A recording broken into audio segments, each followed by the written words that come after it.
Okay, Chair. Thank you, Nicola. Good afternoon, everyone, and it is a very hot afternoon, so I hope you're getting something to cool you down this afternoon. I myself am County Councillor Ruth Edwards, and I chair the Planning Committee, so I welcome the public, the officers and all members. We welcome everyone to this meeting of the Planning Committee, which is being held fully remotely. The meeting is being held in accordance with the emergency legislation that enables the Council to hold this meeting remotely. Alongside the Council Constitution and ensures that the Council can continue to operate and make democratic decisions in an open and transparent way. I would like to remind members that this meeting is still being live streamed to the public, and can I request that you all switch off your cameras and mute your microphones when you are not speaking directly to the committee, and that ensures there is no unnecessary background noise. All sections of the Members' Code of Conduct will still apply to members in this virtual meeting environment and are as applicable now as they are in a traditional meeting setting. Can I also remind members of the meeting to ensure their chat functionality is switched on, and should they wish to speak on a particular item, to make this request clear in that area, and I will invite you to speak at the relevant point in the meeting, where you would then unmute your microphone and switch your camera back on. Decisions of this remote committee will hold the same weight as a decision of a normal planning committee, provided that the meeting remains quorate and meets its legislative requirement to make a decision, regardless of whether a member of this meeting is unable to cast their vote due to technical issues. And we all become aware that we do get technical issues in whatever meeting we're holding remotely. The decision of the committee will always remain valid. Richard, thank you. Have we got any apologies for absence, please, this afternoon? Yes, Chair. Apologies from Councillors Harris and Feakins. Thank you very much, Richard. Any, declarations of interest? Members, anybody at all? None registered? As and when, Chair. Right, I will take that as and when. Thank you, Councillor Evans. And I'd like to ask someone to move, if it's possible, the accuracy of the last committee meeting in August. Take them as read, Chair. If there is nobody highlighting any inaccuracy, I would ask someone to move. If you will do, thank you, Councillor Evans, and could I have a seconded for that? I seconded. Thank you, Chair. Thank you. Right, that has been proposed by Councillor Evans and seconded by Councillor Anne Webb. Thank you. I will sign those minutes when I'm next into County Hall. So now we go on to the first application of the afternoon, and I believe, Phil, you are presenting this. Please introduce yourself as well to those that are looking in. Chair, it's Andrew doing the first one. Right, okay. Thank you, Andrew. Sorry, I was thinking of Phil Murphy. Sorry, I'd made a wrong note there. Thank you. Andrew? Yes, thank you, Chair. I'm just trying to get the presentation up on the screen now, a few members, so if you just bear with me one moment. Good afternoon. Right, Chair, can you see the cover Yes, page I for the can presentation? see the face. Yes. Okay, so thank you, Chair, and good afternoon to all members. So this application, I just moved the presentation on. So this is a full plan application to provide a preschool outdoor educational facility that includes supervised walks and associated activities, and permission is also sought for 2 timber holiday let pods, a toilet facility and a rain shelter. And the application is presented to you today, members, following an objection from the local community council. So as you can see on screen, the application site is located within the open countryside in White Castle, sort of equidistant between Llanfethryn and to the sort of northwest of Llantillio Cresceni. And that's just a slightly smaller scale map there showing the centre, showing the application site in an area of woodland. Give me a moment. Right, so just go to the slides. So in terms of the proposal, this is a site plan that shows the various elements of the planning application. You can see there's the vehicle access at the sort of southerly point of the site with associated car park. There's a small timber building there, 2 timber pods, which I'll come on to later, and here are 2 covered areas that would be used for the educational purposes. And at the sort of one of the most northerly points is the toilet block that would be shared by both uses. These are just some photographs, members, of the various elements. So it's worth noting that this is a retrospective application. The buildings, etc., are in situ, as you can see on screen. So that's the vehicle entrance, some of the covered shelters, and also in the bottom corner there, one of the glamping pods. So in terms of the proposal, as I say, the officer's report will have contained all of the details and dimensions of the timber structures on site. And as you'll have seen on the site plan, the parking area provides space for up to 15 vehicles adjacent to the site entrance. The entrance itself would be subject to further upgrades rather, and I'll review those later. So in terms of officers' considerations and material considerations of the application, in terms of principle, the application effectively comprises 2 key uses, and these are namely tourist accommodation and as well as a preschool outdoor forestry nursery. So with regard to the tourism use, Planning Policy Wales, and that's edition 11, does provide in principle support for tourism in rural areas, and it recognises the benefits to the local economy and local businesses. In respect of Monmouthshire's own local development plan, given the open countryside location, we must consider the proposal in accordance with the adopted supplementary planning guidance for sustainable tourism accommodation. And the 2 modest timber glamping pods here are considered by officers to accord with the types of sustainable accommodation that is advocated by the SPG, and accordingly are considered acceptable in principle. Turning to the forestry nursery use, there is no specific policy within the LDP that deals with this particular type of development, which is akin to an educational and recreational use. Policy S5 does relate to community and recreational facilities that are within or adjoining town or village development boundaries, although it is acknowledged the application site here is not strictly adjacent to the boundary of the nearest village. But it is worth noting that the policy seeks to support recreational facilities, including sport, recreation and leisure pursuits such as team games, children's play facilities, as well as more informal activities such as walking in the countryside. And it recognises that not all outdoor recreational facilities have good access to public transport or within walking distance to many homes. So officers also recognise the health and well-being benefits such a use as this education facility can provide to younger people, and in this case it's aimed at preschool age children. And therefore, whilst this element does not sit neatly under one specific policy, officers are of the view that the outdoor educational use is acceptable in principle, subject to detailed material considerations.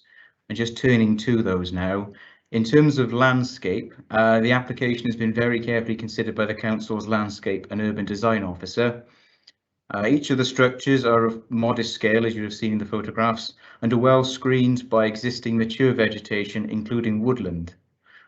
In addition to this, further soft landscaping is also proposed and would be secured via appropriate planning condition. With regards to ecology, whilst the application is retrospective, a biodiversity management plan has been provided and consulted with the Council's in-house ecologists, who accordingly have no objection to the application.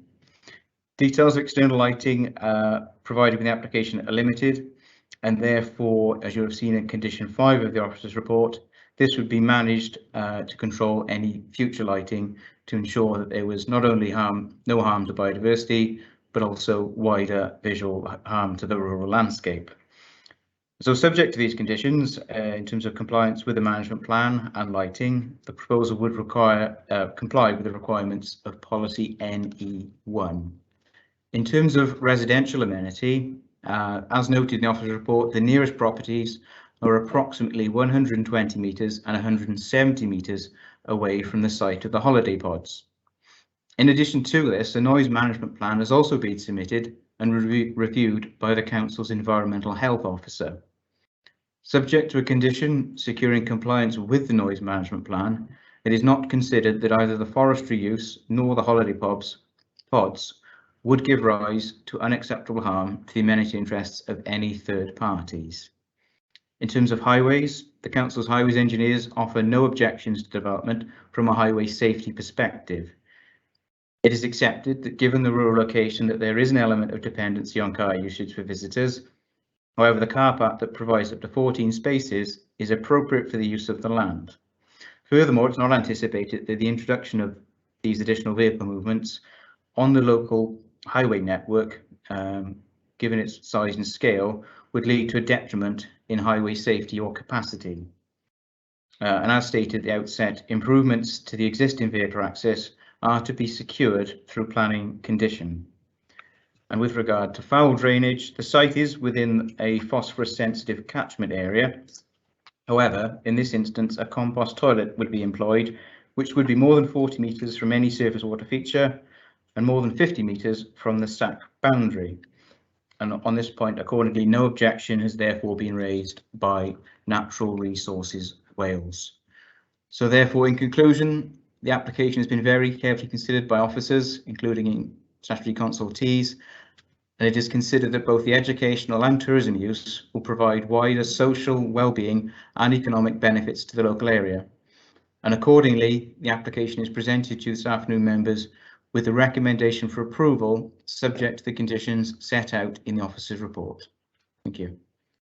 Right, thank you very much for that very detailed report there, Andrew. Actually, this is in my ward. I know it's been there for a while, but I shall comment later after I've taken comments from the committee first of all. So who would like to take? Sorry, I haven't got my chat bar open. Right, who wishes to comment first, please? Chair, my name's on the list. Right. I've got you coming up now. Right, Giles, I believe you're the first. Councillor Howard, please. Yeah, thanks, Chair. Yeah, and Andrew, I don't have any particular issue with the proposal, and we're certainly not the holiday lets, because as you said, you'd expect to find that kind of tourism provision in the open countryside, and PPW 11 accounts for that. The only thing I'm not entirely clear about is the nursery part, and reading the report, I'm unclear as to whether it's something that children would go to on a one-off basis, or whether or not it's like a permanent nursery with a permanent cohort, in which case I think I'd be a little bit more concerned about its unsustainable location, but a bit of clarity will be appreciated on that specific issue. Thanks a lot. Do you wish to take that beforehand, Andrew, or later once everybody's commented? If I can come back Yes, to Councillor Howard's point, if there's any further points any other members wish to make, I'll make a note of those and come back to you after that, if that's okay. Right, that's fine, Andrew. Thank you, Andrew. Councillor Eason next, please. Yeah, thank you, Madam Chair. I noticed this is a retrospective planning application. Was there ever an enforcement notice put on this application, on this place? Because it's a retrospective application, fairly extensive work. Was it ever subject to enforcement, and what was the result? Well, I'd like to see the result. Thank you. Right, I'll ask Andrew to comment on that later. Not to my knowledge at all, Councillor Easton. Councillor Brown next, please. Yes, thank you, Chair. I just got a couple of questions about it. When I read the report, it said that basically when it was no longer in use, because of the nature of the facilities, they could be removed, but there doesn't seem to be any condition to allow for that. You know, for example, in relation to the preschool facilities and also in relation to the holiday accommodation. So I think it would be useful if those uses are no longer taking place, whether it's actually the site can be removed. The second question I've got is I'm not quite clear in the same way that Councillor Giles Howard has raised the issue as to how it's going to be used and how it mixes with the holiday accommodation and the preschool usage, because they are two separate uses for planning purposes, the nursery and the holiday accommodation. And I would have liked to have seen a separate toilet block for each particular use, whereas there's only one toilet block for everybody's usage. And obviously the preschool side of it possibly is operating at the same time as people are there on holiday accommodation. So I think, you know, in terms of the separation of the activities, I mean, there's a difference where the holiday accommodation is used in relation to preschool activities at the same time, and maybe parents there as well. So I think it's just sort of establishing what the boundaries of the different uses are, and therefore what appropriate conditions are needed as a result. Thank you. Thank you, Councillor Brown. I'm glad you've highlighted that, because that is my concern, that you've got the public, so to speak, living, you know, staying there at the same time as you've got preschool children. Andrew, if nobody else wishes to speak, could you please give some answers, if possible, to the queries? Yes, thank you, Chair. Thank you to the members for raising some good points raised there. In terms of Councillor Howard's point, in terms of the nursery, I mean, the basis of the sort of nursery, preschool, forestry education is that this is sort of covered briefly in the report, is that the children would be dropped off there for sort of 3 to 4 hour spells. It'd be up to 12 children maximum at any one time, and they would be there for that sort of short duration doing the you know, walks, nature trails, things of that nature. And if where the conditions weren't suitable, then they would take them for trips elsewhere as part of this. So it is, in terms of their time on site, it's quite a short part of the day. Sort of those sort of hours, sort of half days almost effectively, as one might expect for sort of children of that age. I note that obviously overlaps then with the issue of only one toilet facility. I mean, office was satisfied on the basis of the application put before us that one shared facility would serve both uses. Yes, potentially there could be an instance where both pods could be occupied by tourists, and the school could also have children on site. But like I said, they're talking quite low numbers. The children would only be there for certain hours of the day. People generally use holiday let pods as a bit of a base rather than somewhere they would spend all day. Not that they couldn't, but I think given the sort of the modest numbers involved, we were satisfied that arrangement was acceptable. Obviously, if that's for members to consider, if they feel additional facilities are needed, then that's something that members can consider. But we were satisfied that given the numbers, given the scale of the intensity of the use, that arrangement was acceptable. In terms of Councillor Eason's point on it being retrospective, yes, clearly it is retrospective. No, obviously an enforcement notice was not served because this application is the result of the enforcement investigation phase of the enforcement case. So they're within their rights to submit the retrospective application, and that's what this is for now, is to regularise that breach. So just to confirm on Councillor Eason's request, no, a formal notice obviously has not been served, and we are considering this now as part of that wider case. Right, thank you very much, Andrew. Councillor Brown's issue, obviously you've more or less covered there as far as the toilet issues, because they are young children. Is there any certain number of staff that are going to be there? I haven't got to hand, I'm afraid, Chair, the number of staff. Obviously, children in care in any sort of nursery setting are subject to standards Yes. imposed through other legislation for adults per head, certainly in terms of preschool children, that number adult to child ratio is much lower, but I'm afraid I haven't got that number to head. But obviously that requirement would be covered through the appropriate legislation for any sort of childcare facility.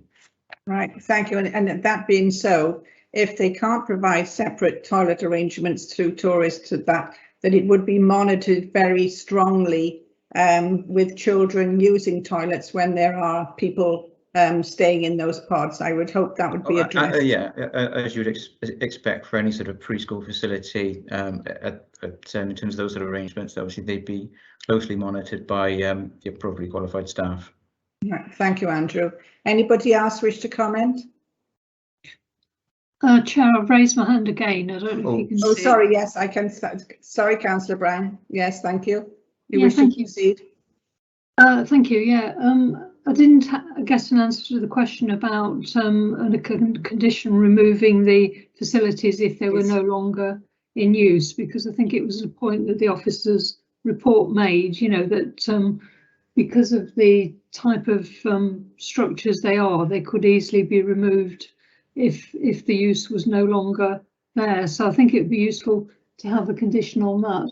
With regard to the toilet, I still feel I would prefer to have a separate facility, just because of the fact that obviously toddlers, when they want to go regardless of who's actually using the facility. So I think from a safeguarding point of view, I'd feel happy with a separate toilet block. I mean, obviously it's up to what other members feel, but I just think on a sort of a safeguarding point of view, it would be helpful, and because of the fact that there are two separate uses within this planning application. Thank you. Mm-hmm. Right, thank you, Councillor Brown, for raising that. But I dare say if you're out and about with young children and you need toilet facilities for very young children, it's up to those who are looking after them to make sure they are suitably supervised when they go into a public toilet, actually. Yeah, sorry, Chair. I just wanted to apologize. I forgot to come back on Councillor Brown's second point there, and she's yes. quite right in terms of a condition. We could, if members were happy to vote for the recommendation for approval, then we could add a condition that the structures are removed within a set time following the ceasing of the use. That would be appropriate. So I just wanted to sort of agree with Councillor Brown on that recommendation. Yes, and I think maybe, Andrew, that the children might sort of stop coming. You know, there's only so many that would be viable to use that facility, but then the pods might carry on being used. So, but they'd have to address that as and when that arises, as long as there's a condition that if it's no longer in use, that it can be cleared from the site. Yeah, quite right. Potentially, one element or one use could continue if the other failed as an enterprise, yes, as a business, then the other potentially could seek. So we wouldn't want to sort of prohibit that. But yes, if one element did cease, then those associated structures would be removed. Right. Thank you very much indeed, Andrew, for all those points and those conditions that have been raised by members. Anybody else wish now to comment? Right. I wish to move approval with those conditions. Sorry, I believe Councillor Woodhouse, yes, wished to comment. Sorry, Chairman, I didn't get raised hand up quickly enough. I just want to support that condition that Councillor Brown has suggested, and you've just talked us through. I think it is important that the facility, if it's no longer in use, it should be, you know, conditioned to be taken away and restored to what it was previously. Thank you. Thank you, Councillor Wood. Especially as it is in a rural area, you don't want sort of stuff littered about that is no longer in use.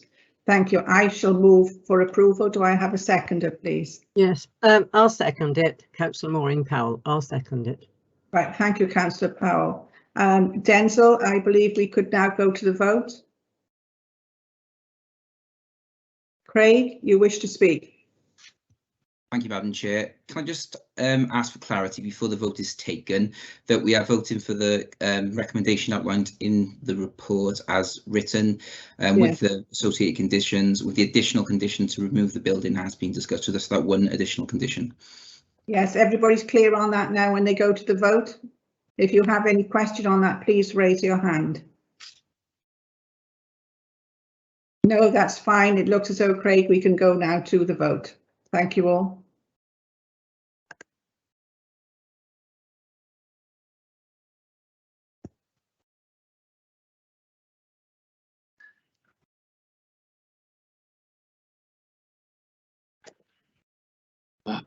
Good afternoon, Chair. Just to introduce myself. Good afternoon, Denzel.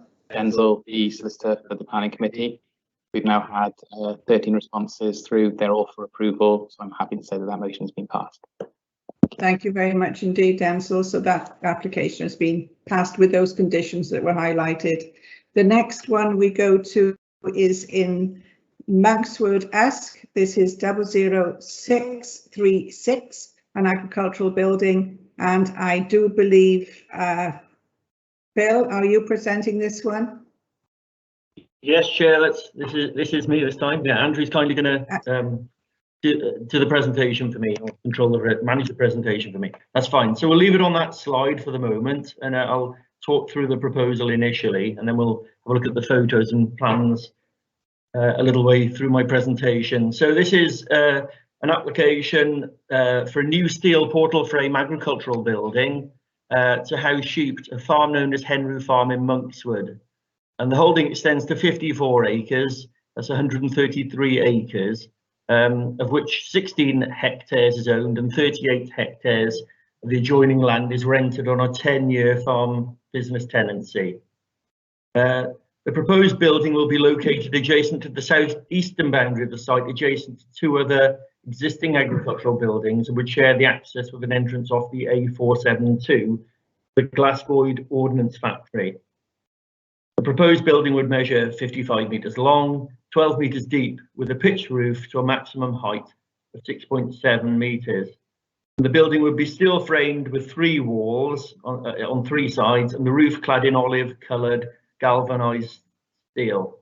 Removable gale breaker material, which is material that is that allows some transition of air and circulation within the building, will be used on the open side, the northwestern elevation overlooking the yard.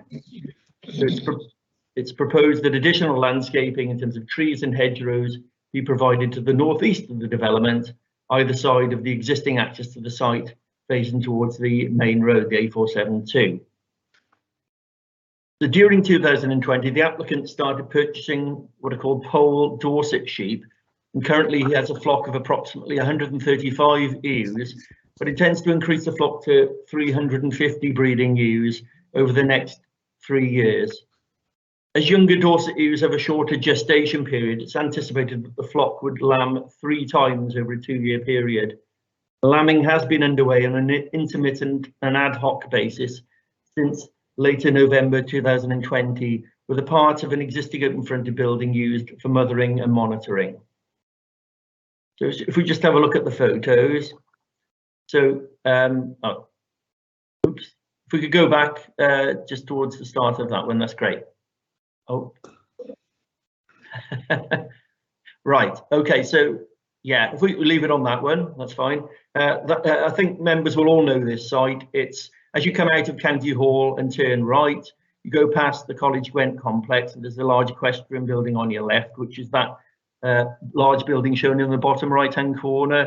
You move on, and then there's the access to the Ordnance Factory on the left there. And there's already a group of 2 farm buildings which were approved previously, and a hard standing area. And this 3rd building would go in that gap where there seem to be some vehicles shown on that particular overhead shot. We could go to the next slide.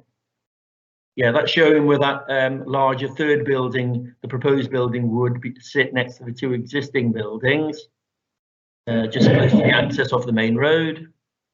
We go to the next slide. That's the building that's proposed. It would be 3 sides solid olive green metal sheeting, and the more open side would then have the gale breaker material to obviously protect and keep the building weatherproof, but provide ventilation, especially as it's got livestock within it. If we could just move on to the next. That's showing more clearly where the building's going, and then there's the proposed green infrastructure landscaping proposed in the form of tree and hedgerow planting that would screen the building from the main road and wider views. Go to the next drawing, please. That's showing the overall area in terms of the holding. Yes, there are parts of woodland, but most of it is grazing land. Go to the next drawing, and then these are pictures of the existing site. So these are the two existing buildings shown in photos one and photo one rather, and then the looking back the other way from the main road in photo. Sorry, so photo 1A is looking towards the main road, with the building would be on your right hand side. We could go to the next slide, Andrew, thanks. That's the gap there on the top photo where the building would sit. You can see it's got woodland behind, some trees behind it, and the building alongside. So it would sit in the landscape reasonably comfortably in our view. And then I think we've got the summary slide to follow, Andrew. Oh, more pictures of the existing buildings, and then the summary of issues there. So in terms of the principle of an agricultural building in this location is considered acceptable and supported by national and local policies subject to its impact. Although there are other buildings in the yard, the existing roller shuttered door building is not suitable for livestock due to the layout and reduced ventilation, air movement and circulation. The agent has advised that despite being used at the current time, the existing open fronted building to the southwest of the current proposal is too small for long-term use by the intended flock size and is needed for the storage of existing farm implements and machinery. The applicant's agent has provided a comprehensive justification as to why the building, including its function, size and layout, is needed. This is set out in the report and I don't intend to repeat that here, but it is evident that advice in Welsh Government Code of Practice for the Welfare of Livestock for Sheep, March 2010, provides recommendations for space standards for use and for lambing conditions, which the agent has used to justify this building's size and layout. Although relatively large, the building proposed is considered functional and utilitarian in form and is designed to meet the current and anticipated needs of the holding. It is also considered that the further investment in infrastructure is representative of the applicant's intention to grow the agricultural enterprise. There is no evidence to suggest that the proposed building would be used for anything other than agriculture. In terms of its landscape impact, the proposed building is designed for its purpose and as a typical form of building of this nature found in a rural context. Although the building would have a larger footprint than the others on site, it would be similar in height. And given its close positioning to the existing buildings and access to the site, as well as its orientation so that its narrower gable faces the main road, it is considered that the scale and bulk of the building would not appear incongruous and would respect the surrounding countryside. Having regard to the design, form, position of the building relative to the existing yard and buildings, in association with landscaping measures proposed and the rising topography of the applicant's landholding to the southwest, it is considered the proposed building will not have an unacceptable impact on the landscape, historic, cultural or geological heritage of the wider area. In terms of neighbours, the nearest neighbours are Little Henry and Lisvane. These properties are located approximately 85 metres and 115 metres away respectively. The residential curtilage of Little Henry is approximately 25 metres from the building, separated by the access road into the BAE system's base. In terms of potential odours, the building would be covered and subject to appropriate management. As such, it's considered that the odour generation, is likely to be limited. Furthermore, given the rural context of the site, the odour associated with the building is unlikely to be perceptible to the nearby neighbours, having regard to the separation distance. In terms of noise, the open side of the building will face into the yard, and the elevation facing the nearest dwellings would be solid. It's considered that the orientation of the building and appropriate management in terms of how the animals would be fed would assist with reducing noise levels. Also, the existing ambient noise levels arising from the A472 must be taken into account so that any impacts from noise associated with the proposal would be unlikely to be so harmful as to warrant refusal. Although the proposal is in an area that has been prone to surface water flooding, the proposal itself has been designed so as to not exacerbate this issue, including rainwater harvesting. A separate SAB approval will be required in any case for this proposal. In relation to the issue of potential phosphate pollution, the applicants have submitted manure management and foul water information. This has now all been approved by NRW. Council's ecologist has completed a revised habitats regulation assessment based on the latest information. NRW's response in late correspondence finds the information acceptable. Subject to the imposition of a construction management plan condition and informative regarding manure management, the proposal is considered acceptable in this regard. A neighbour's comments regarding industrial type noise emanating from the site are noted. The agent has advised that a former agricultural equipment renovation and sales enterprise operating in one of the existing buildings has been relocated and is no longer operating from the site. Use of the building for such a use would be a breach of planning control and could be the subject to future enforcement action if put for that form of use. A residential rural enterprise workers caravan positioned inside one of the existing buildings is subject to a separate application and is also an ongoing enforcement case that has been opened in that respect. Will be looked at on its merits as a temporary rural enterprise workers unit of accommodation. So subject to the conditions set out in the report, the proposed building is considered to be fit for purpose, would help the applicant grow this farm business in an appropriate manner. Would recommend approval. Thank you. Thank you very much indeed, Phil. I'm sure most members of the committee are very well aware, considering the locality of this this application. As you said, it's just not very far from County Hall. I believe we have the local member, County Councillor Val Smith, who wishes to speak on the application. Yes, I would like to, please, Chairman. Thank you very much and welcome to the committee, and hope you're keeping well. Thank you very much. On that little thing, there's in the report, there's a comment that there'd been no comment made from me on the application. Well, I was somewhat taken up at that time with the National Health Service, so this member doesn't usually ignore her obligations or try to. I really wish the committee could have a site visit to see this establishment.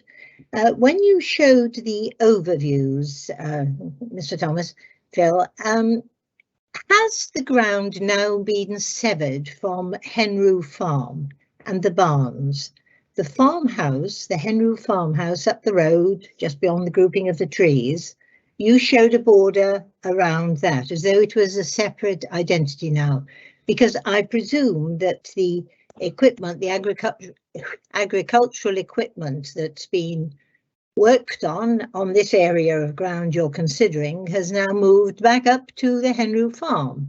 Now it's going to be difficult when the barn renovations are completed because people won't want them there, and I just wonder where that initiative would go. I support initiative in anybody who's got drive and initiative. That's good, but you've got to do it properly and you've got to do it legally.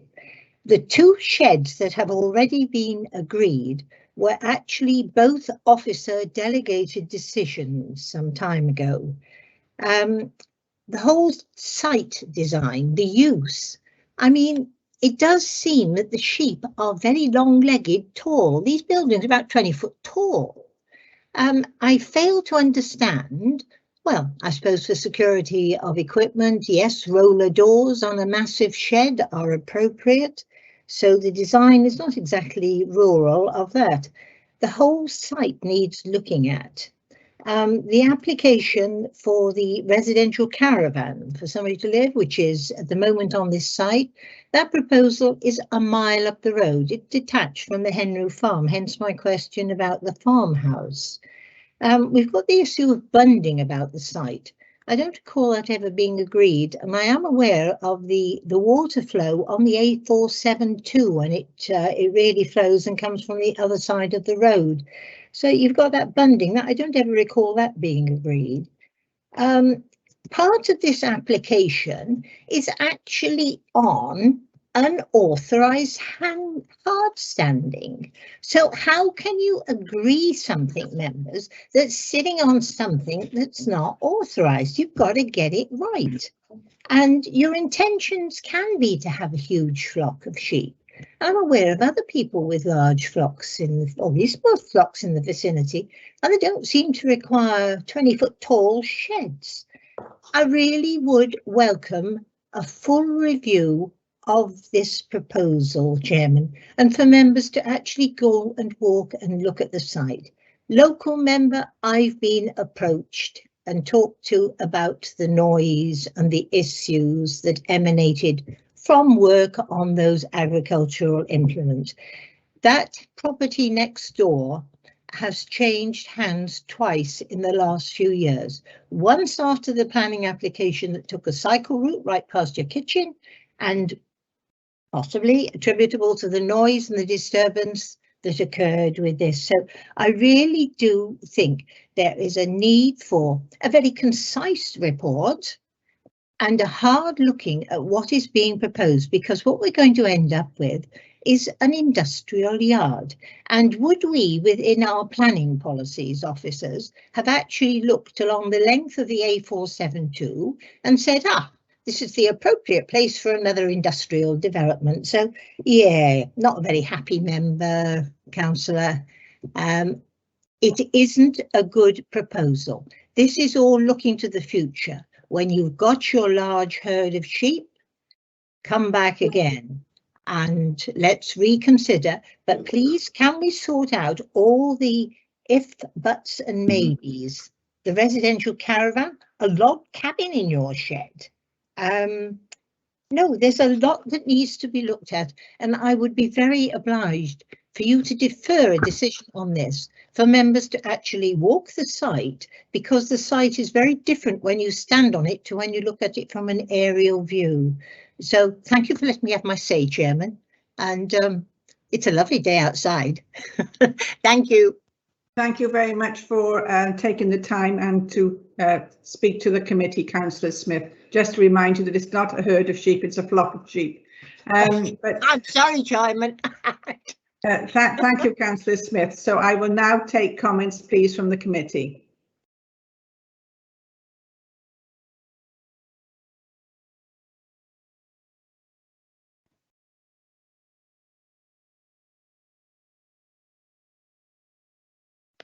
And I believe the first one to comment will be Councillor Paul Jordan. Yes, Chair. I was just wondering whether the applicant has given any precise indication as to what he's proposing to do with the existing buildings there, other than having a Norfolk caravan in it. You're muted, Phil. Yeah, it's in the report. It sets out the machinery and implements that the applicant has got and is keeping in the buildings. There's a sort of inventory of those items. So they are only, we have had an enforcement case on it. They have been monitored, and we're satisfied now that they are being used for agricultural purposes, agricultural storage. So yeah, we're clear on that. There's a lot of evidence in the report submitted by the applicant's agent as to why they need the new building. And why the existing buildings wouldn't be fit for purpose for the sheep. I appreciate what the local member is saying about the size of it, but it does need to be of a certain height for ventilation, etc. It's not a tall building, 6.7 metres. You can get much higher buildings than that, so I wouldn't say it's a particularly tall building. But we're satisfied that the existing buildings are used for agricultural purposes. They're not fit for purpose to expand the sheep flock that the applicant wants to, and that this would be a reasonable measure for them then to expand the enterprise. The applicant is a young farmer. He is ambitious, and he wants to grow the business. So I think we've understood that, and he's got a good planning agent, to be fair to him. And we've taken that on board really, and understood where he's coming from in that, in terms of recommending it for approval. But at the moment, he's got equipment that he stores, and he's got sheep. Some sheep, yeah. He's got some sheep in the building, but what they're saying, it's not ideal at all. It's not particularly fit for purpose, and this will, if you want to expand it from 130 ewes to 350, then you need a much bigger building, the one that is fit for purpose as well. So I think what he's doing at the moment is a compromise, very much a compromise in terms of how he's running the farm and running the buildings, using the buildings. I'll take some leadership from the chair, who's well acquainted with this sort of business. Thank you, Councillor Jordan. I will make comment after all members have made their comments. I believe Councillor Murphy, you're the next one to comment, please. Yes, thank you, Chair. My apologies for being late. We had a power cut and it's just come back on. So you're quite welcome. I have been following it on my phone, but it's not so easy, is it? Yeah, I understand what Councillor Smith's saying here, but I understand that this enterprise is separated from the main farm, isn't it? Yeah. This is the applicant having a go on his own with land that he's going to farm himself. So it is a separate unit.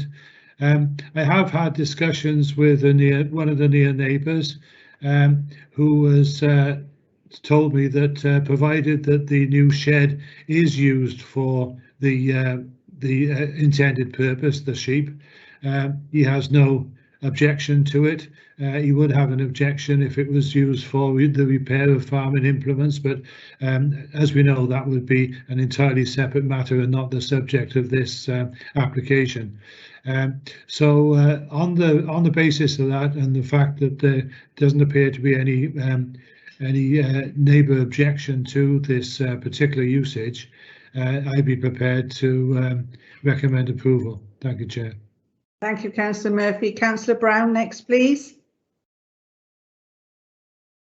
Yeah, I think I'd be interested in a bit more comment about the height of the building, and I appreciate that ventilation might be needed, but we're talking about sheep rather than giraffes.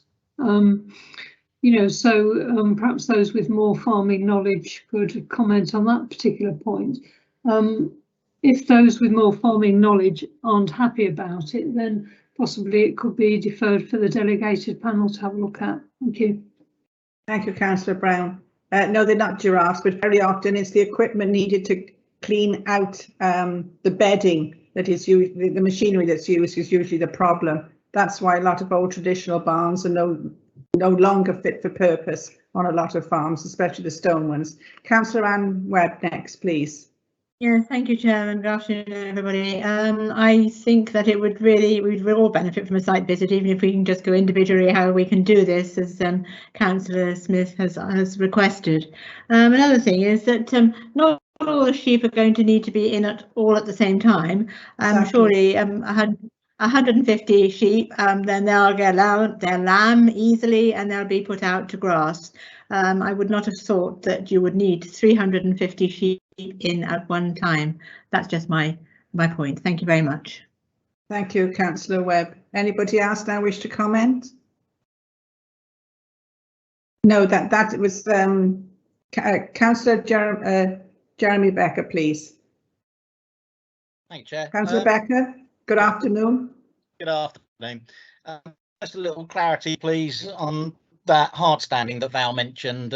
Is that actually unlawful and needs a retrospective application, or?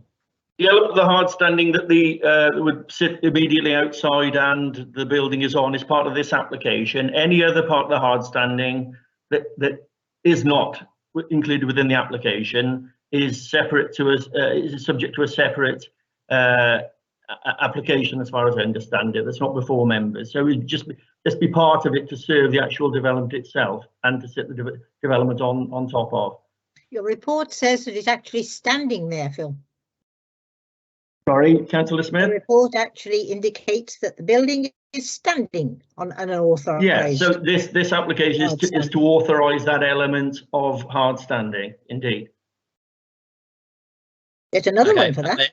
That hard standing runs on into other hard standing, which doesn't have any planning. Well, I know it's not subject of this particular application, but we're saying that there is existing hard standing there which should be looked at as requiring. Andrew, can you just show the photos a minute? Sorry, not the photos, the plans a moment. Should we go back up?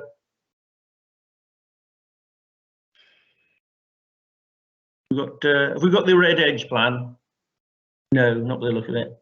Oh, yes, we have, yeah. So the red edge on that plan at the top, that shows the element of hard standing that is subject to this retention of this. So any other hard standing will either have been regularised by the permission for the other buildings, i.e. the western part of it outside the red edge, or will be subject to a separate application that is undetermined. Okay, thanks. Interested in the chair's comments from a farming perspective. Don't put too much onus on me. We're dairy farmers mainly, although we have kept sheep in the past. Councillor Maureen Powell next, please. Thank you, Chairman. Well, I can speak on the sheep as I've done in the past, and my daughter is now farming now with a great many sheep. It's not a case, Anne, of, you know, they're out on the field, oh, that one's going to lamb, you pop them in like that. When you've got a sheep, especially that amount, you've probably got a whole lot of them are due to lamb in possibly a fortnight, and you may have 50 or more due to lamb that fortnight.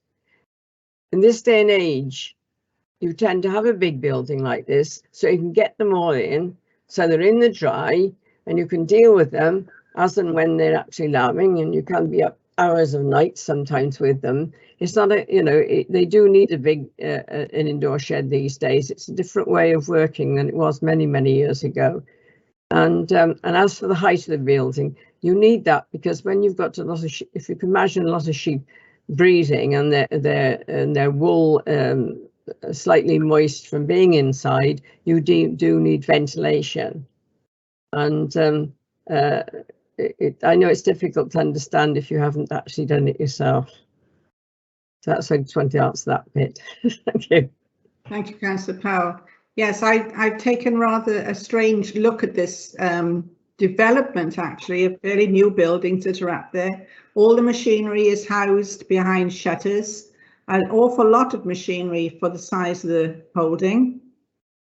And I'm yet to go on any farm anywhere where you see all the machinery hidden away behind roller shutters. The majority is outside being used, or yes, some of it will be undercover, but an awful lot of it isn't. I know we've always had the threat of thefts in the countryside and so on, which is of great concern to many people. But sheep are only indoors very limited time. This is why an awful lot of farmers put in requests for polytunnel type things just for the use at lambing time. So I don't know, this is a very large building and which will be put up at great expense. And he's hoping, yes, to, in the near future, increase his number of flock. But the majority of time, that shed should be empty. So I'm surprised that someone, a young person starting out on an enterprise like that, and they haven't really got a secure dwelling as such, to invest so much in a large building, which will be more or less temporary in use, as we would say, when you're lambing, because the sheep, the majority of them are out in the fields. I know he lambs, as he says, 3 times in 12 months, but he hasn't got the 300 odd sheep yet. So I'm a little bit skeptical on all of this, where it is. Yes, I've kept sheep in the past, but not at the moment. And I dare say an awful lot of you have seen programmes on television recently with lambing. But I will leave it for Councillor Smith to, I believe she requested it be deferred if that is the wish of the committee, and we'll go to the vote on that.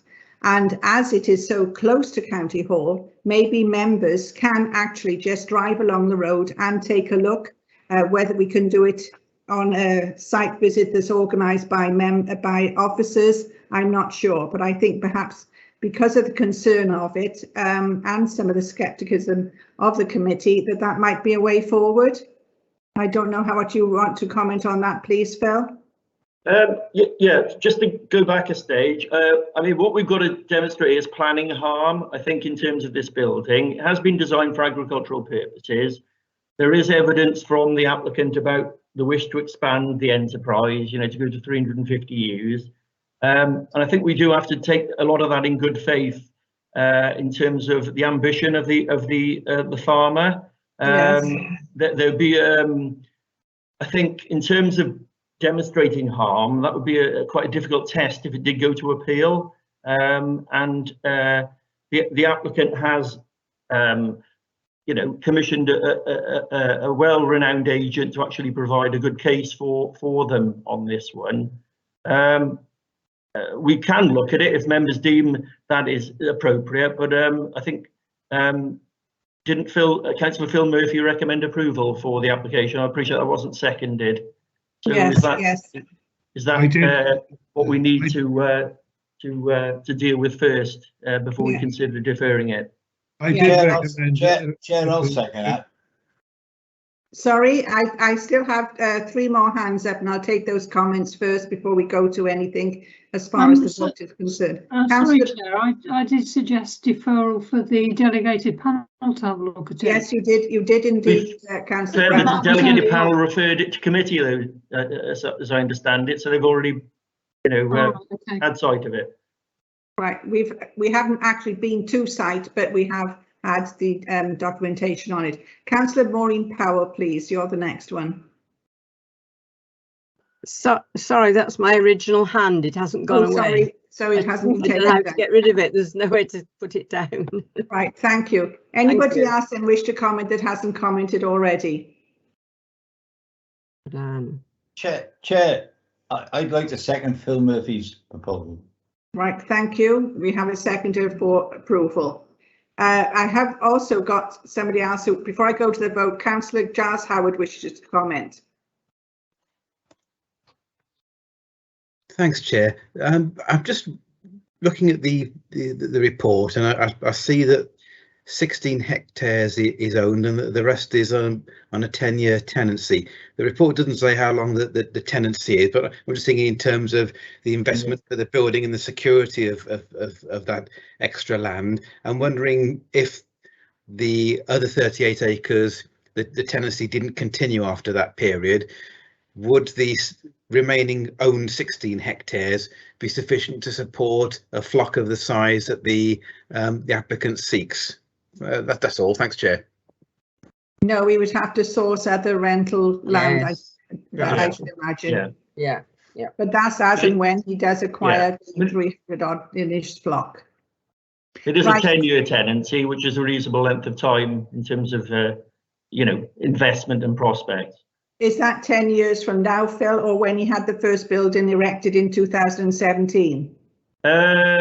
I don't know, to be honest. I'm just quoting what's been set out in the report. It could, that could have reduced to say 8 years, 7 years. I don't know, but I haven't got that information, I'm afraid. Right. Thank you, Phil. Right, Councillor Murphy has moved approval, and it has been seconded by Councillor Evans. Could I have another go, Chairman? Have I got it? Yes, right you can sum up. Yes, Councillor Smith. I know I am the only representative here, but I represent the views of quite a lot of people, not least my community council. There's a considerable concern, and also, Phil, it's very difficult to accept that because somebody is a well-renowned agent and they put their case very well, they're not always making the right case for the right place. I have a real concern, and Chairman, I absolutely endorse what you say. Down a few hundred yards away, there's a farmer with a flock of sheep, and he uses the polytunnel, which I think environmentally for the animals is far better. The ventilation is much better than an enclosed tin shed. So no, I would welcome the opportunity for all members to look and to think at what is being proposed. And thank you for giving me the opportunity, Chairman. Thanks, folks. Thank you. Chairman, I did raise my hand earlier on. Yes, I think there's been a little bit of a mix-up on the raised hands issue. Councillor Webb, I'll ask you to comment now, and then Councillor Murphy again.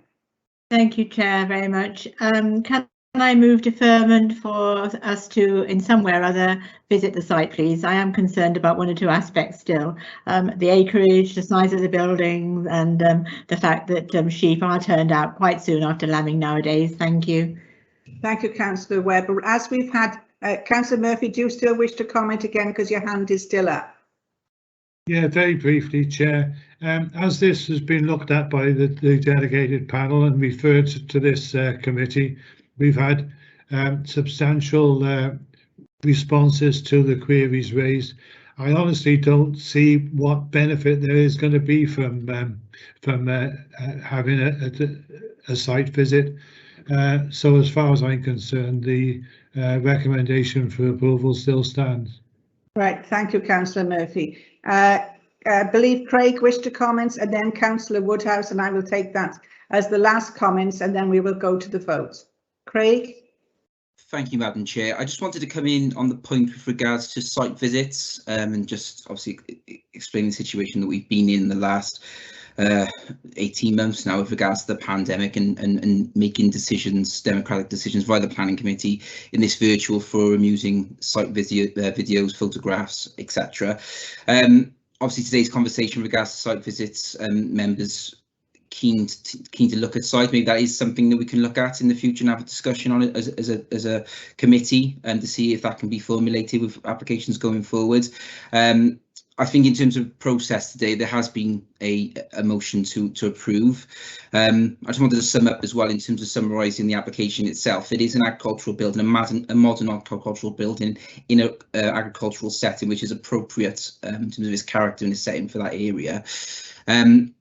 So I think in terms of the type of application that it is appropriate for that setting and it is a bit of a chicken and egg situation with regards to the sheep and the storage of the implements and tools in terms of when that can be brought onto site and when it can't, which comes first. So I think firstly the point on the site visit is something that we can explore in the future. I think in terms of process it'd be good to vote on the first motion that was made for approval with the report. If members didn't want to go with the officer's recommendation with regards to approval, then we take the vote on deferring it for the site visit and we have to look at how we can facilitate that for members. Right. Thank you very much, Craig. Councillor Woodhouse, I dare say you might have seen her comment in the chat bar. Councillor Murphy has moved approval and I believe it has been seconded by Councillor Evans. Could I have a vote please on approval?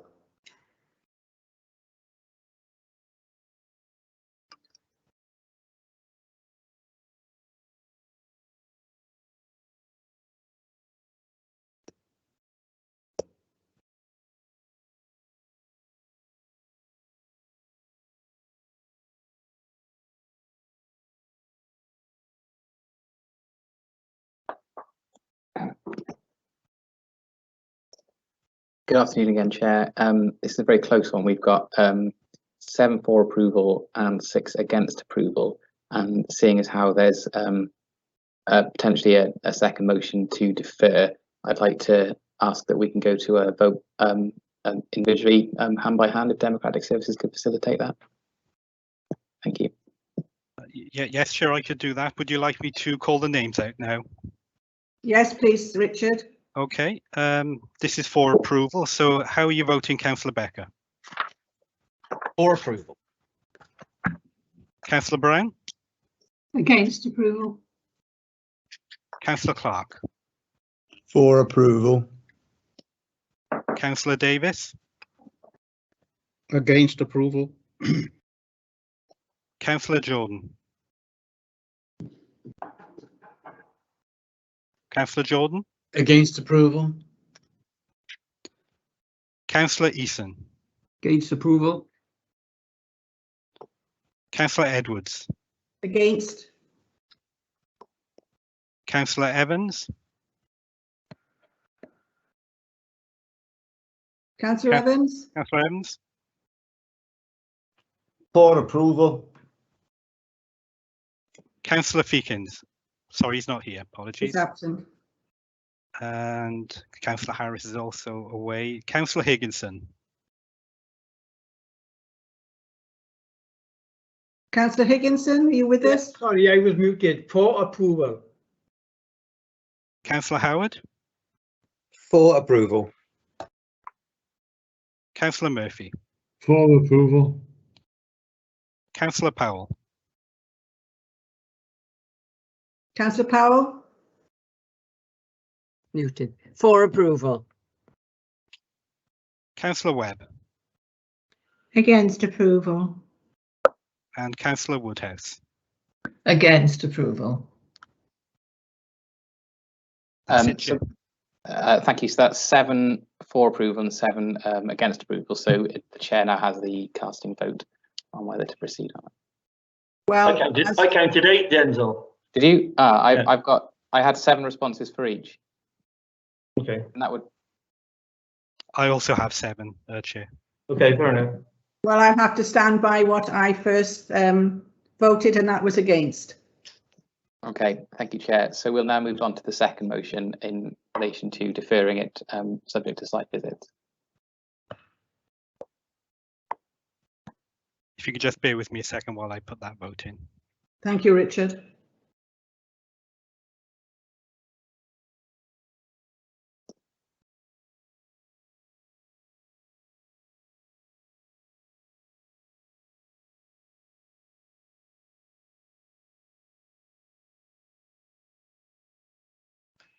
Just while we're waiting, Chair, just to clear up, if it got voted not to be deferred, then it would default to having approval rejected, would it not? Yes, I understand that to be correct. Is that right, Denzel?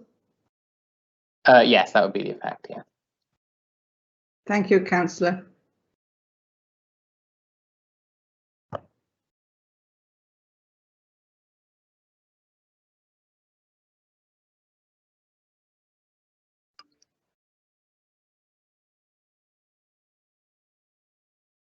Have you all got it in the chat bar now to vote for a deferral?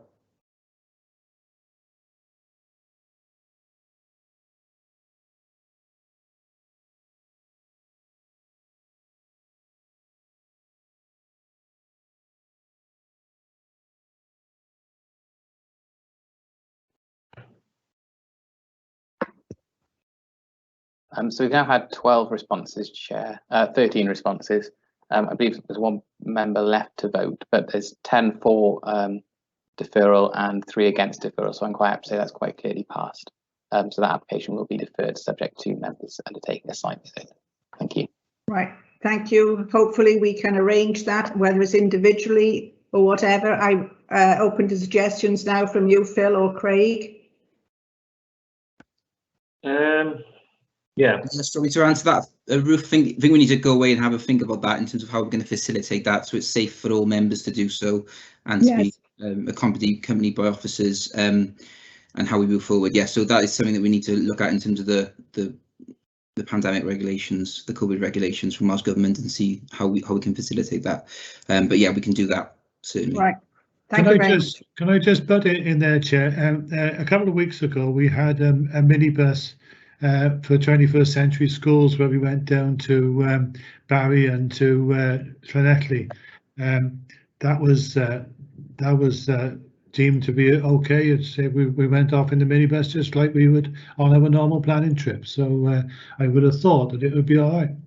And I should think so, Councillor Murphy, if we all met at County Hall as we used to with site visits, and whether we can do it in cars or go by a minibus, it's a very short journey indeed. So we would, if you wear masks or whatever, but perhaps we could discuss this at the end of the meeting rather than hold up the agenda as of today, because we will all hopefully stay on board now after the agenda has been finished. So shall we move on to the next application, please, officer? We'll move to the next application now, and this will be 00724, and this is at Roggett. Thank you, Amy. Thank you very much. Yes, thank you, Chair. My name is Amy Longford. I'm the Heritage and Applications Team Manager. So this application before you to this afternoon is DM 2021-00724, and it's a proposed new build detached dwelling to the side of Tynewith, which is number 2, Ifton Road, Roggett. So the application is presented to Planning Committee following the consideration by the delegated panel, which was recommended to defer to Planning Committee. The application was originally presented to delegated panel following the receipt of public and community council objections. The application site is located primarily in the residential area towards the northeast side of Roggett and comprises of a detached 2-storey dwelling facing Ifton Road, close to the junction of Caldecott Road. The existing house is set in its own garden with amenity space to the front, side and rear. The building is a modern property with a single-storey conservatory to the southern gable. The slides show the location of the property in question, outlined in red on the map, and an aerial view of the site, again outlined in red. So the application seeks planning permission for the erection of a detached 2-bedroom, 2-storey dwelling located adjacent to the host property, fronting the road. Thank you. It's proposed to demolish the existing conservatory to create space for the new dwelling. The second slide shows the layout of the host property to the road and the proposed new build infill plot to the south on the existing, outlined in blue. The property to the south of the application site is a single-storey building, which was a former hairdresser's and granted planning permission to change of use to residential in 2006. The site is within the development boundary, and so the principle of new build is acceptable, subject to the usual planning considerations and the consideration of the supplementary planning guidance on infill development dated November 2019. The application site is outside the phosphate catchment area and will require SAB approval. So the following slide shows the intended dwelling. It's proposed to be 5.7 metres wide, 8 metres deep, with a hipped roof and a maximum of 7 metres, falling to 5.25 metres at eaves level. It's proposed to finish the building in render with a concrete tile roof and UPVC aluminium windows and composite doors. The design of the proposed dwelling is considered to be appropriate in this context, given the mix of ages and architectural styles, and the material palette matches of those of the surrounding styles and would not appear incongruous in terms of its design. The proposed dwelling, excuse me, sits within the existing garden of the host property and is proposed to sit on the boundary of Tŷ Newydd and offset by a minimum of 600 millimetres to the southern neighbour, which is number 2A Ifton Road. The rear amenity space will be approximately 5 metres by 6 metres and set back from the rear boundary as the existing or host property. The proposed dwelling will be a similar height to the host dwelling and be adjacent to the single-storey dwelling to the south. I draw committee's attention to the first floor window outlined in red in the circle on the slide, which is the rear elevation of the property and serves a bedroom. This is the wider window of the two on the left-hand side. Concerns were raised over the potential overlooking to the existing properties to the rear, and as a result, we can see from this slide, the applicant has proposed to replace this with a high-level window and a roof light in order to limit any incidental views into the garden of the neighbouring properties. The adjacent right-hand window serves a bathroom and is proposed to be of the skewer glazing. 2 parking spaces will be provided to the front of the dwelling, and Highways have not raised an objection in relation to these proposals in terms of access or parking provision. The provision is considered to be in line with the parking guidelines. The application is also within the archaeologically sensitive area for Gwent Levels. However, Glamorgan Gwent Archaeological Trust have raised no objection to the positive determination of the application. Objections have been received from the Community Council in relation to the size of the plot and its capacity for an additional dwelling, and that the junction with Caldecott Road has poor visibility, and they also note the objection from neighbours regarding the issues with the sewer access. Objections from neighbours raise concerns over the capacity and capability of the sewer network and that the development would cause overlooking and loss of privacy and increased noise disturbance. Welsh Water have been consulted on the application and have not raised any concerns, and the application will require full SAB approval. In addition, Highways have not raised any objection to the additional 1 dwelling and do not consider the development would cause a highway safety issue. So the photos you can see now put the building in its context. The first showing the front elevation of the existing property facing onto Ifton Road. The existing dwelling can be seen with the attached conservatory and the adjacent single-storey property noted there with the yellow arrows. The next slide shows the garden taken from inside the site, and this shows the conservatory and the boundary treatments.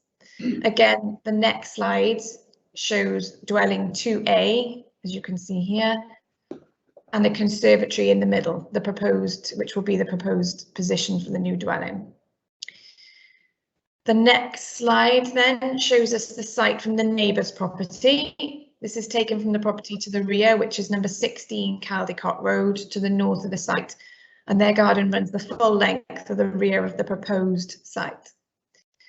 To the rear, the right-hand side is looking from the end of the garden facing to the rear of Tŷ Newydd, which is the host building. The next photographs show the very end of the garden, looking immediately into the proposed infill plot. And the second there taken from the first floor window of the northern property, again, number 16 Caldecott Road. The proposed dwelling is to be in line with the rear of the existing or host building. If we could just go back to the site plan, please, that'd be great. Thank you. There we go. So it's set at the end of the neighbour's garden. As per the officer's report, this is not considered to have significant overlooking issues when considering the existing situation. The infill SPG states that 21 metres should be provided between directly habitable windows, which is provided in this proposal, and therefore the application meets the guidance set out in the protection, considering protection of amenity. The rear garden of the neighbour at 16 Caldecott Road is overlooked by the existing property, and it's considered that the proposal would not harm, given the existing arrangement, so significantly to warrant refusal of the application. So as per the officer's report, it's recommended for approval subject to the conditions outlined in the officer's report. The application is subject to a 106 agreement to secure an affordable housing contribution, which is in the form of a commuted sum, which will be £3,434.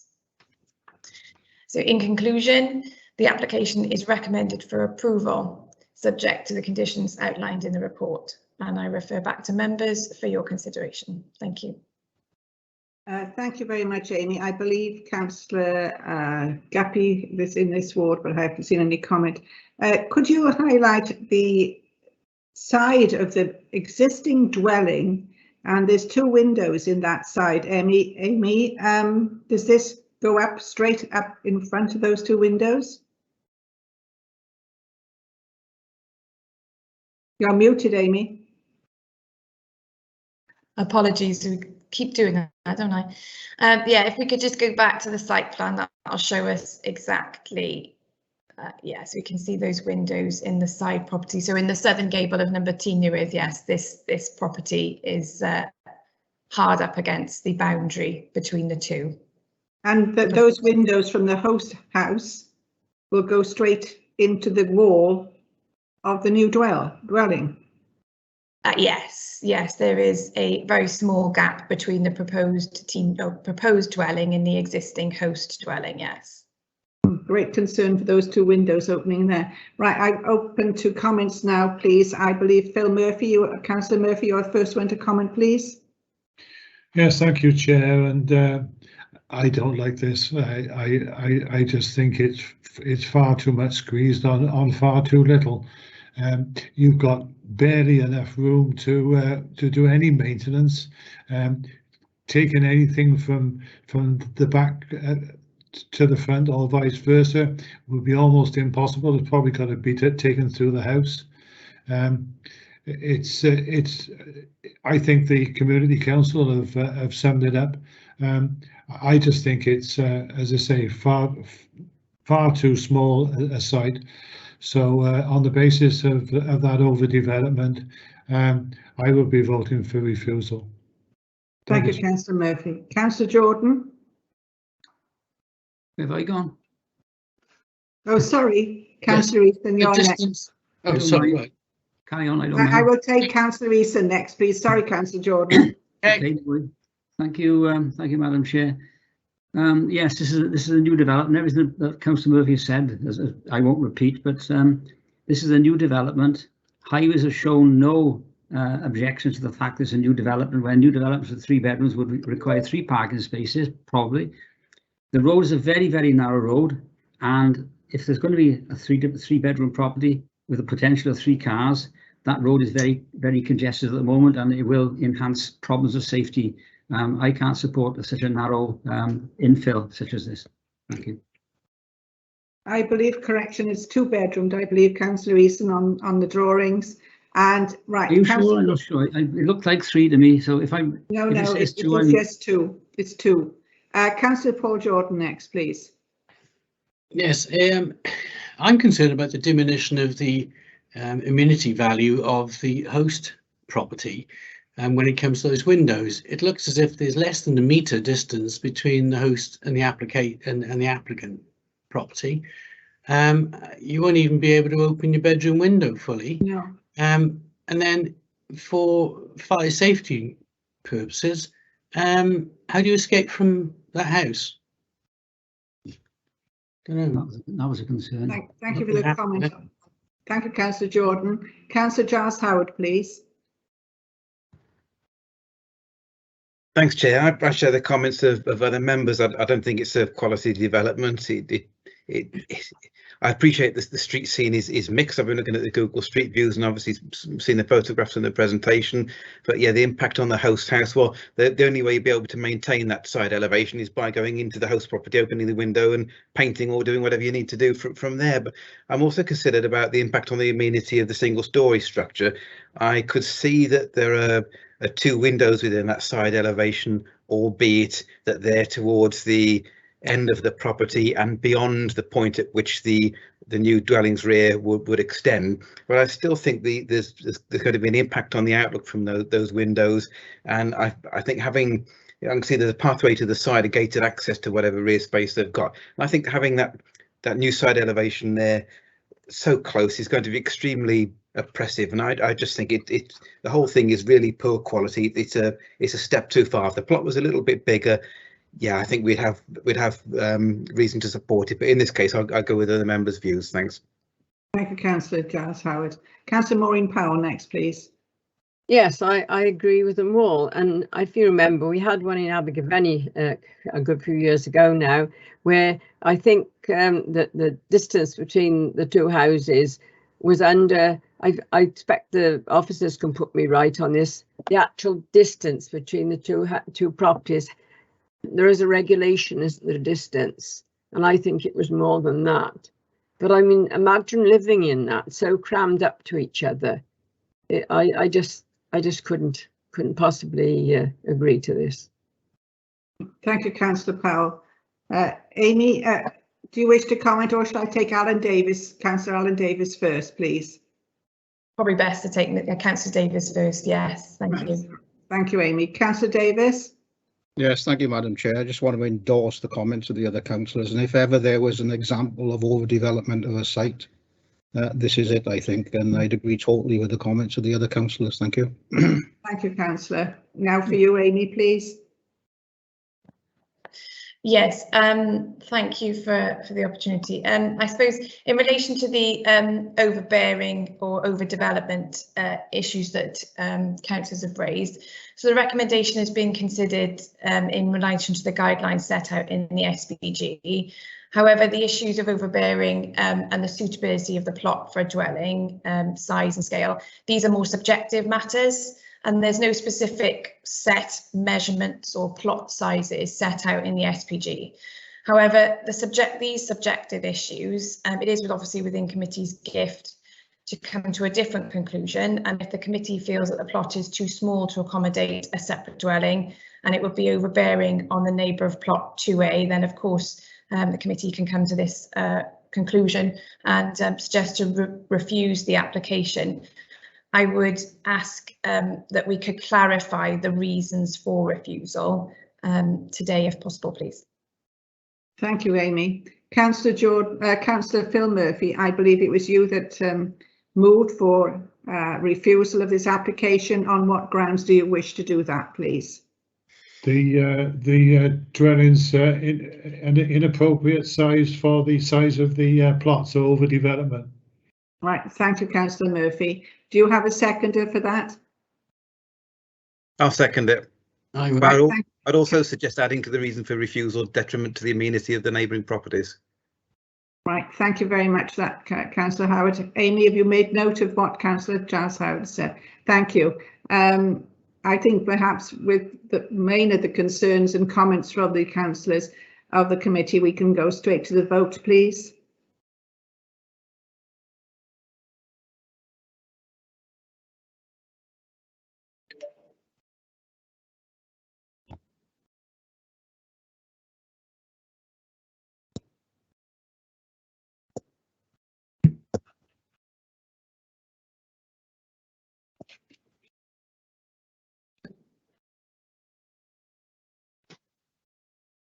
Gosh, that's a strong one against recommendations from the officers. Yes, good afternoon, Chair. So we've had 13 responses and all 13 are for refusal. So that application has been refused. Thank you very much indeed, Denzel. That's the end of the applications of today, but we do have appeals decisions, which I believe they will be commented on now as well. Chair, when I read that application, what I thought was a bedroom is called a study. Right. Yeah, Thank you, Councillor Eason. Well, the vote's already been taken now, but thanks. Yeah, just information, that's all. Yeah, thank you for your observation now. Right, we go now to the appeals decision, item 5 on the agenda.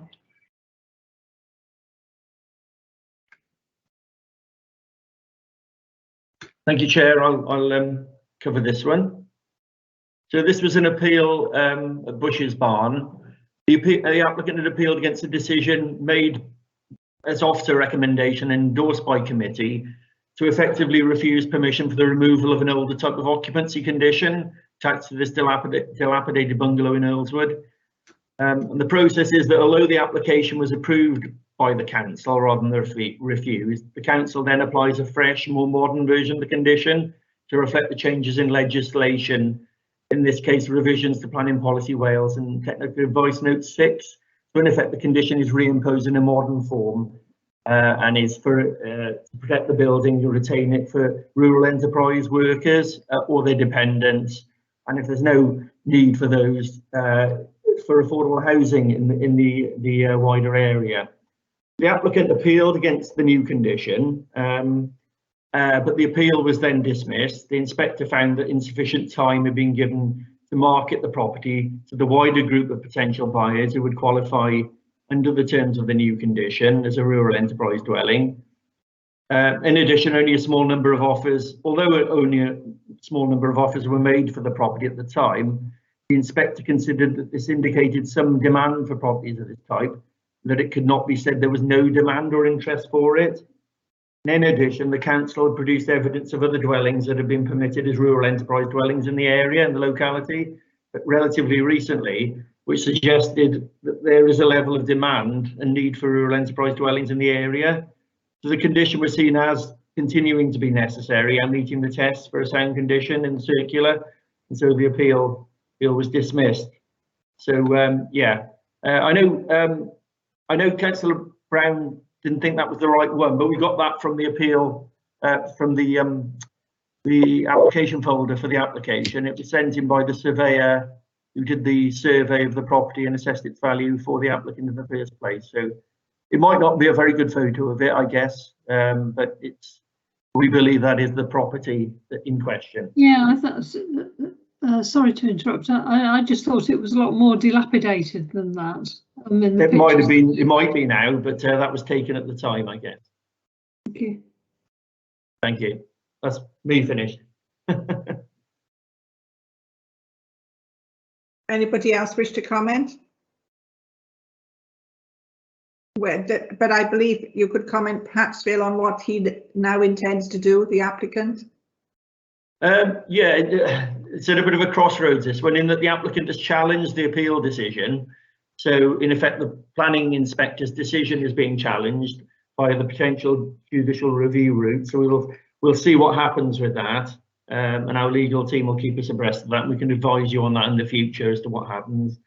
But as far as we're concerned, the applicant needs to continue to market the property to the wider group of people, reflecting interest within the new condition that we've applied for rural enterprise dwelling, and also at the price that the DV agreed, which is I think 185,000. So that's the value of it, which is obviously less than an open market value, but that reflects the reduced price that the occupancy condition would have on the market value. So it's probably about a third to a half less than it would be at open market value. Right. Thank you for Phil, because obviously if it does become available for somebody who fits the right criteria, then with that condition on it, they're still going to have to spend an awful lot of money on it to get it into a habitable condition. Yes. Yeah. Right. Thank you, Phil. Councillor Brown, do you wish to comment again, as you've been looking at this at great length?